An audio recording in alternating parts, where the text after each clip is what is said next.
Hola, queridos amigos. Bienvenidos a Explorando la Palabra, un programa radial y en línea dedicado a leer, amar y vivir todo el consejo de Dios.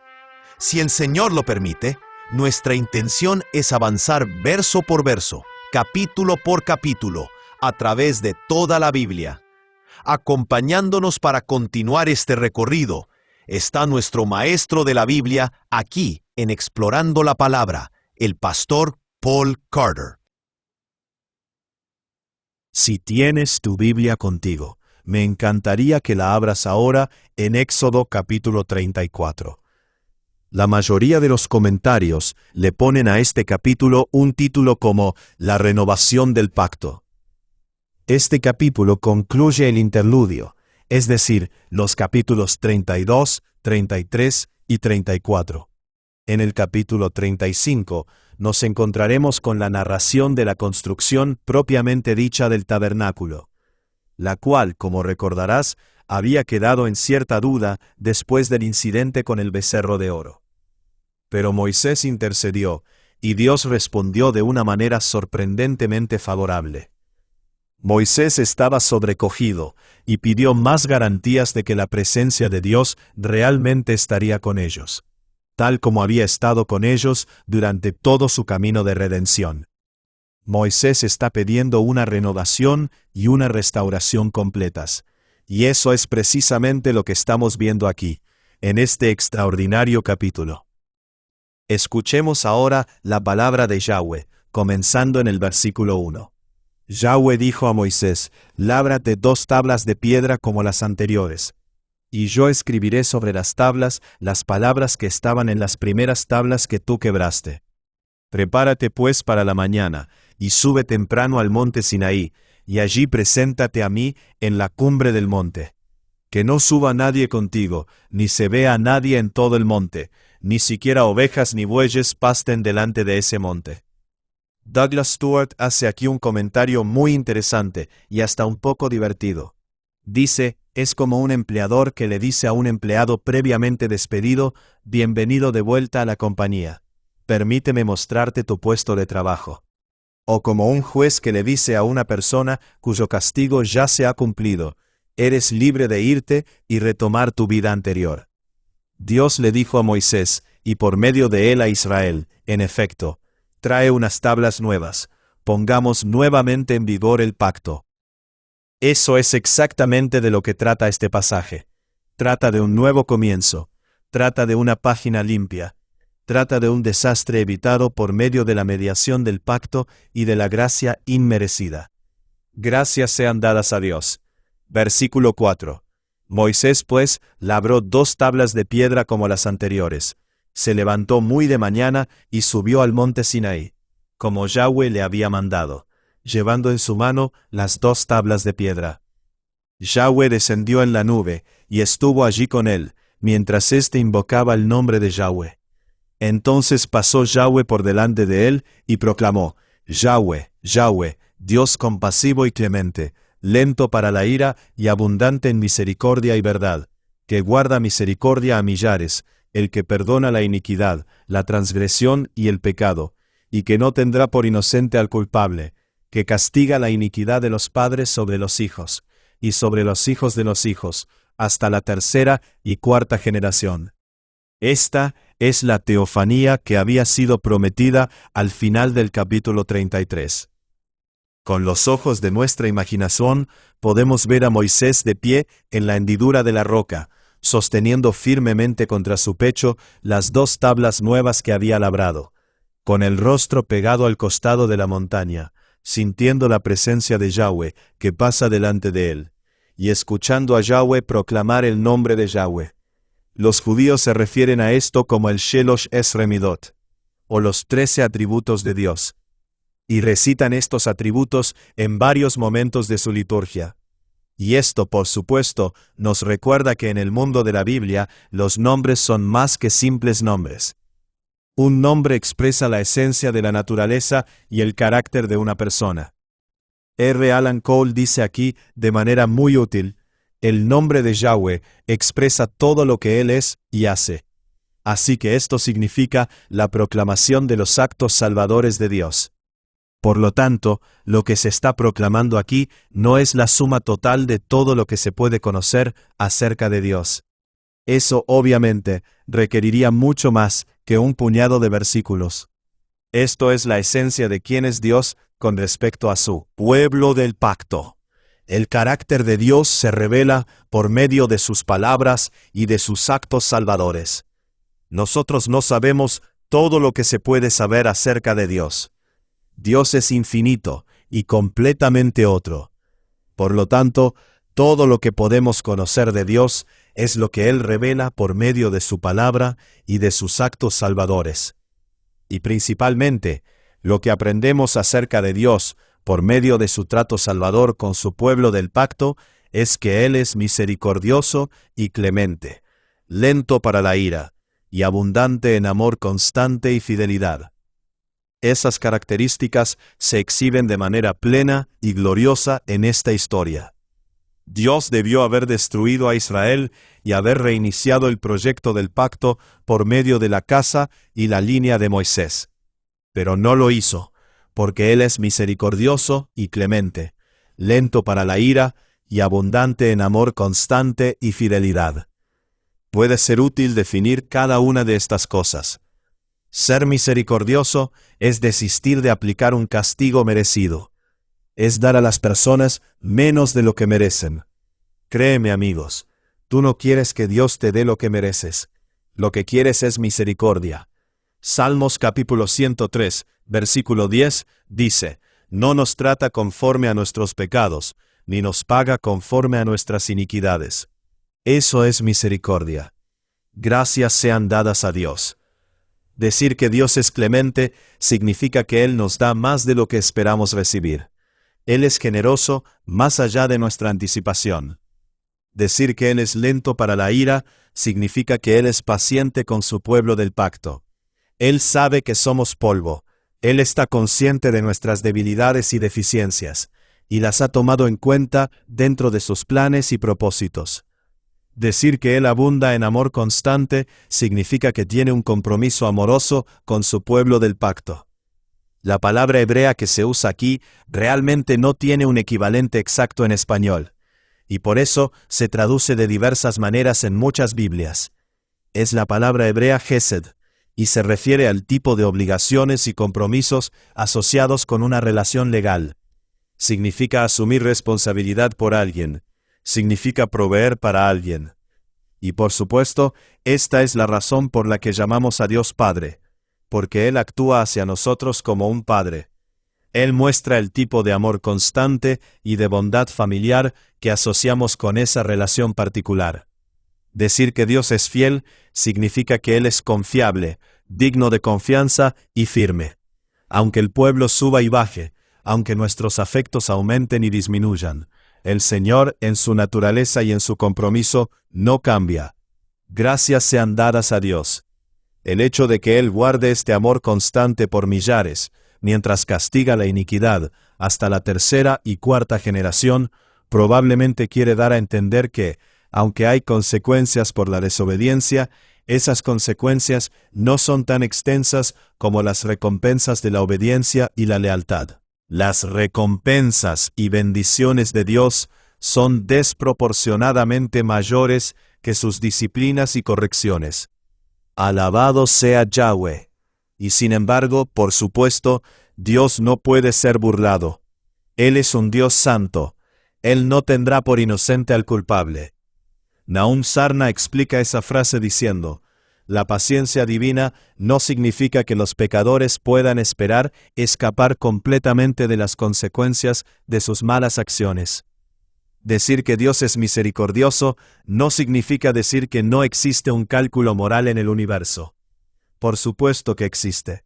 Por supuesto que tiene que existir. Es difícil saber exactamente cómo van juntas la justicia y la misericordia de Dios. Y de hecho, como lectores de la Biblia, no llegaremos a entenderlo plenamente hasta que seamos confrontados con la terrible realidad del cuerpo de Jesucristo sobre la cruz. Yahweh es santo y misericordioso. Gracias sean dadas a Dios. Versículo 8. Moisés se apresuró a inclinarse a tierra y adoró, y dijo: Si ahora, Señor, he hallado gracia ante tus ojos, vaya ahora el Señor en medio de nosotros, aunque el pueblo sea terco. Perdona nuestra iniquidad y nuestro pecado. Tómanos por posesión tuya. Entonces Dios contestó: Voy a hacer un pacto. Delante de todo tu pueblo haré maravillas que no se han hecho en toda la tierra ni en ninguna de las naciones. Y todo el pueblo, en medio del cual habitas, verá la obra de Yahweh, porque es cosa temible la que haré por medio de ti. Moisés se aferra a esta revelación del carácter de Dios, para hacer una apelación final, pidiendo que su misericordia sea extendida a su pueblo. Señor, tú eres misericordioso. Por lo tanto, ten misericordia de nosotros, aunque somos un pueblo de dura cerviz. Y el versículo 10 indica la respuesta favorable de Dios a esta petición. Así que aquí vemos la renovación propiamente dicha del pacto. Dios promete estar con ellos como antes. De hecho, Él dice que su presencia con ellos en el futuro será aún más notable que su presencia con ellos en el pasado. Sus futuras obras de redención serán anunciadas y comentadas en todo el mundo. Suponemos que esto se refiere a la obra de la conquista narrada en el libro de Josué. Así que Dios estará con ellos de la manera prevista y detallada en el pacto original. Y de ese modo tenemos ahora una recapitulación resumida. Y para ser claros, es un resumen. No repite palabra por palabra el pacto original. Esto es una recapitulación. Obviamente en algún punto de la historia, quizá incluso bajo las palabras iniciales del versículo 10, Dios vuelve a escribir los 10 mandamientos, y luego reitera con énfasis particular todo el material que había sido tratado previamente en los capítulos 21 al 23. La idea sencillamente es que el pacto que había sido quebrantado, recordarás que Moisés rompió las tablas de los 10 mandamientos, que simbolizaban el corazón y el centro del pacto cuando descendió del monte la primera vez. Ese pacto quebrantado es ahora renovado aquí. Los 10 mandamientos y todas sus aplicaciones y ampliaciones son restablecidos. Estos son entonces resumidos en forma de mandamientos y obligaciones en los versículos siguientes. Comenzando con el versículo 11. Observa lo que te mando hoy. Voy a echar de delante de ti a los amorreos, a los cananeos, a los hititas, a los fereceos, a los heveos y a los jebuseos. Cuídate de no hacer pacto con los habitantes de la tierra a donde vas, no sea que esto se convierta en tropezadero en medio de ti. Ustedes derribarán sus altares, quebrarán sus pilares sagrados y cortarán sus aceras. No adorarás a ningún otro Dios, ya que Yahweh, cuyo nombre es celoso, es Dios celoso. No hagas pacto con los habitantes de aquella tierra, no sea que cuando ellos se prostituyan con sus dioses y les ofrezcan sacrificios, alguien te invite y comas de su sacrificio. Y tomes de sus hijas para tus hijos, y ellas se prostituyan con sus dioses, y hagan que también tus hijos se prostituyan con los dioses de ellas. No te harás dioses de fundición. Guardarás la fiesta de los panes sin levadura. Según te he mandado, por 7 días comerás panes sin levadura, en el tiempo señalado en el mes de Abib, porque en el mes de Abib saliste de Egipto. Todo primer nacido me pertenece, y de todo ganado tuyo, el primer nacido de vaca y de oveja, que sea macho. Redimirás con una oveja el primer nacido de asno, y si no lo redimes, quebrarás su cuello. Redimirás a todo primogénito de tus hijos. Nadie se presentará ante mí con las manos vacías. 6 días trabajarás, pero en el 7º día descansarás. Aún en el tiempo de arar y de segar, descansarás. También celebrarás la fiesta de las semanas, es decir, los primeros frutos de la siega del trigo, y la fiesta de la cosecha al final del año. 3 veces al año se presentarán todos tus varones delante de Dios, el Señor, Dios de Israel. porque yo expulsaré a las naciones de tu presencia y ensancharé tus fronteras. Y nadie codiciará tu tierra cuando subas 3 veces al año a presentarte delante de Yahweh tu Dios. No ofrecerás la sangre de mi sacrificio con pan leudado, ni se dejará nada del sacrificio de la fiesta de la Pascua hasta la mañana. Traerás a la casa de Yahweh tu Dios las primicias de los primeros frutos de tu tierra.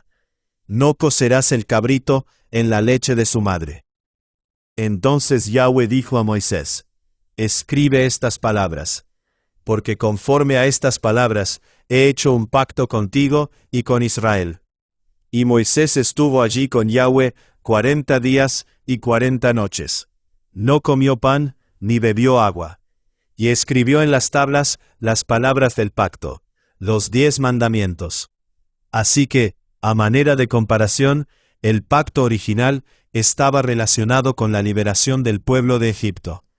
Éxodo capítulo 20, versículo 2, que es el preámbulo, dice: Yo soy Yahweh tu Dios, que te saqué de la tierra de Egipto, de la casa de servidumbre. Así que el preámbulo de los 10 mandamientos repasa un acto de redención con el propósito de introducir varias obligaciones del pacto. Aquí tenemos el mismo patrón. Ahora se trata de un conjunto de actos futuros de redención. Voy a echar de delante de ti a los amorreos, cananeos, y así sucesivamente. Y luego, como antes, existe la obligación de una lealtad y una fidelidad exclusivas a Yahweh, su Rey del pacto. Vemos eso en el versículo 12. Cuídate de no hacer pacto con los habitantes de la tierra a donde vas, no sea que esto se convierta en tropezadero en medio de ti. Ahora bien, como dije, esto es un resumen. No hay necesidad de repasar todo lo que se dijo en los capítulos 20, 21, 22 y 23. Esta es simplemente la ceremonia de renovación. Por eso solo hace referencia a ciertos rasgos representativos del pacto. Y en particular, parece enfatizar aquellos que habían sido violados de manera escandalosa en el incidente del becerro de oro. La mayoría de estas condiciones representativas se refieren a la adoración y a la idolatría. Así que continuamos con ese tema en el versículo 18. Guardarás la fiesta de los panes sin levadura. Por 7 días comerás panes sin levadura, como te mandé, en el tiempo señalado del mes de Abib, porque en el mes de Abib saliste de Egipto. Todo lo que abre la matriz es mío.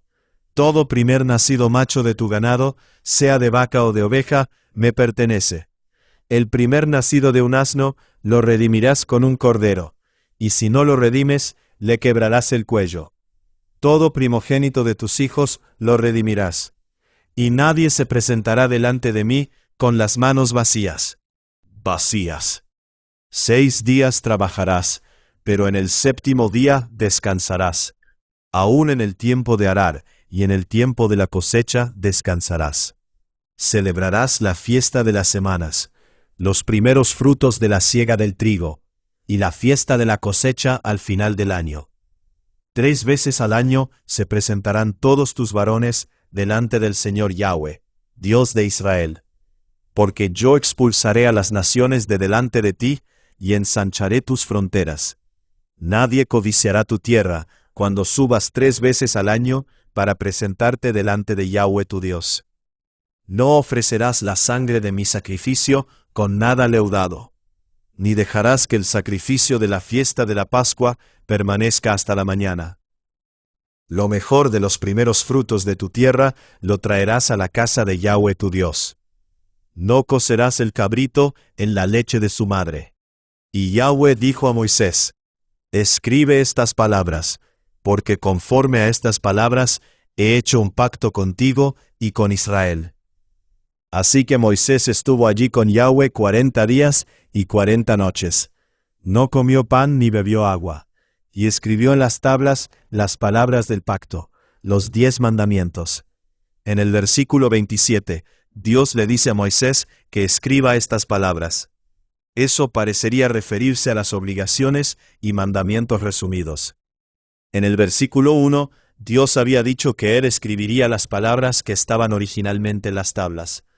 Así que quizás sea mejor entender que Dios volvió a escribir los 10 mandamientos en las tablas, y que luego Moisés escribió todas las obligaciones y extrapolaciones que seguían. Así queda renovado el pacto. Versículo 29.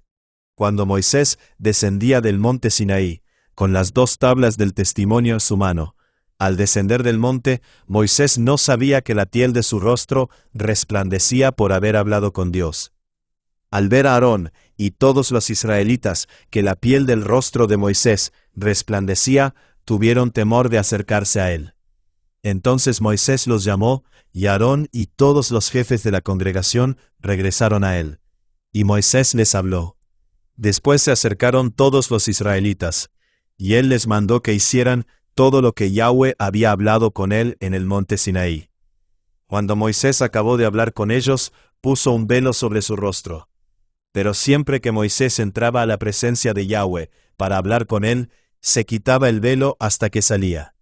Siempre que él salía, decía a los israelitas lo que Yahweh le había ordenado. Los israelitas veían que la piel del rostro de Moisés resplandecía, y Moisés volvía a ponerse el velo sobre su rostro hasta que entraba a hablar con Dios. Por supuesto, este pasaje nos resulta muy familiar, porque el apóstol Pablo hace referencia a él en 2 de Corintios. En 2 de Corintios capítulo 3, versículos 12 al 18, él dice: «Ya que tenemos tal esperanza, hablamos con mucha confianza, y no somos como Moisés, que ponía un velo sobre su rostro para que los hijos de Israel no miraran fijamente el fin de aquello que se estaba desvaneciendo.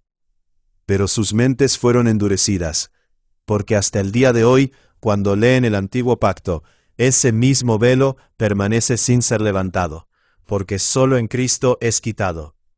Sí, hasta el día de hoy, cada vez que se lee a Moisés, un velo está puesto sobre sus corazones. Pero cuando una persona se vuelve al Señor, el velo es quitado. Ahora bien, el Señor es el Espíritu, y donde está el Espíritu del Señor, allí hay libertad. Y todos nosotros, con el rostro descubierto, contemplando la gloria del Señor, somos transformados en la misma imagen, de gloria en gloria, como por el Señor, que es el Espíritu.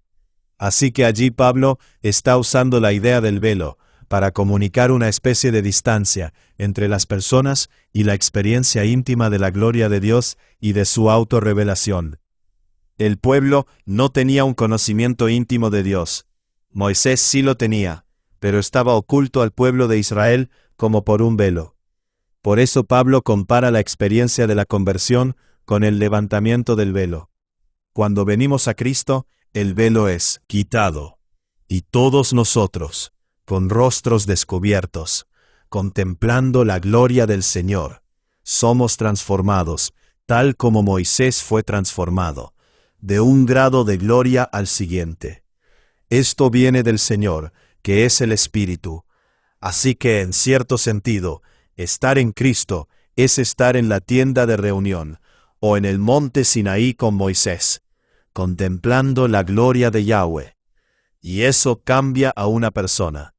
Hay una verdad teológica aquí, obviamente, pero creo que también hay un patrón para la piedad cristiana.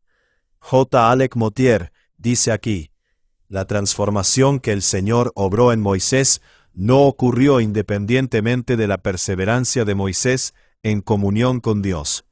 Él miró hacia Dios con ayuno y abnegación durante 40 días, y como resultado de esto, llegó a resplandecer. Creo que eso es verdadero, glorioso y útil. Gracias sean dadas a Dios, y gracias a ustedes por escuchar otro episodio de Explorando la Palabra. Gracias por acompañarnos en este episodio de Explorando la Palabra. Si este estudio ha sido de bendición para ti, considera compartirlo con otros para que más personas puedan profundizar en las Escrituras. Recuerda que el propósito de estudiar la Biblia no es solamente adquirir conocimiento, sino conocer más profundamente a Cristo y vivir de acuerdo con la verdad de su palabra. Nos vemos en el próximo episodio. mientras continuamos explorando la palabra de Dios juntos.